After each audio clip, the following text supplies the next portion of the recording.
Bonjour, bienvenue pour Double Sam. Pour cette partie situation, j'ai retenu 2 points.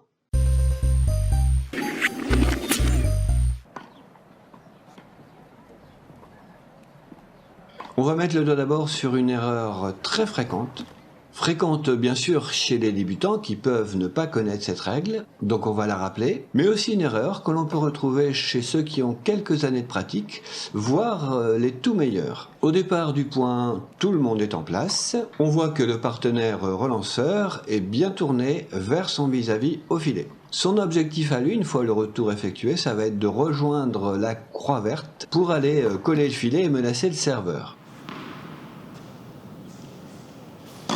On note que le partenaire relanceur est tout à fait attentif alors que la balle arrive dans le carré de service. Mais une seconde plus tard, le partenaire relanceur a malheureusement quitté des yeux son vis-à-vis au filet. Il est tourné vers son partenaire, ce qui fait qu'il loupe le démarrage du partenaire serveur parti pour intercepter. Cette première erreur qu'on rencontre aussi souvent, c'est de ne pas être entièrement focus sur le plus grand danger qui est devant vous.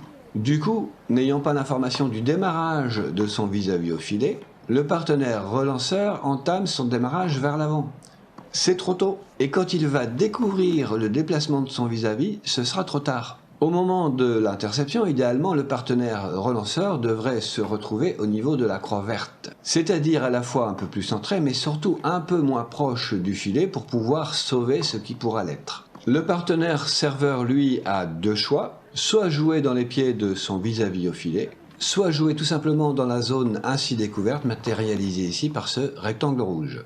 En conclusion de ce premier point, rappelons la règle, tant que la balle n'a pas passé le volleyeur, vous devez de rester en place. Ça arrive, comme on l'a dit précédemment, même aux top joueurs de temps en temps, donc ça veut dire qu'il faut travailler ce réflexe pour déclencher son départ dans le bon timing, en fonction de l'activité de son vis-à-vis au filet.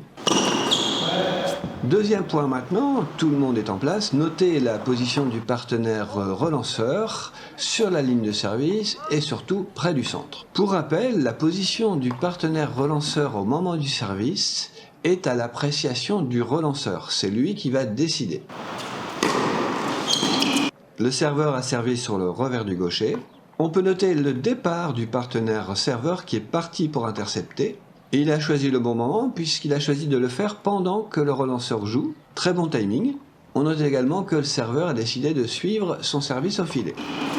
Grâce à son bon placement, le partenaire relanceur est dans les meilleures conditions pour contrer l'interception. Le meilleur choix, ça va être de jouer entre les 2 adversaires au filet. Le serveur s'est retrouvé à devoir jouer une balle qui lui arrivait dans les pieds. Naturellement, la balle s'élève et on se retrouve avec 2 joueurs qui sont très collés au filet. La solution dans ce cas, elle paraît évidente, passer par un lob avec une très grande zone jouable. Donc un lob relativement facile à exécuter. Alors que retenir de ce second point? D'abord cette règle, quand les adversaires sont au filet, jouer entre les 2. Et puis ce principe, la gestion de son placement en profondeur se fait selon le ressenti que l'on a de son équipe. Est-ce qu'on est en train d'attaquer ou de défendre? Voilà pour cette partie situation. Si cela vous a plu, n'hésitez pas à lâcher un pouce et à laisser un commentaire. Et puis je vous mets le lien vers le match commenté dont sont extraits les 2 points qu'on vient d'étudier. À bientôt.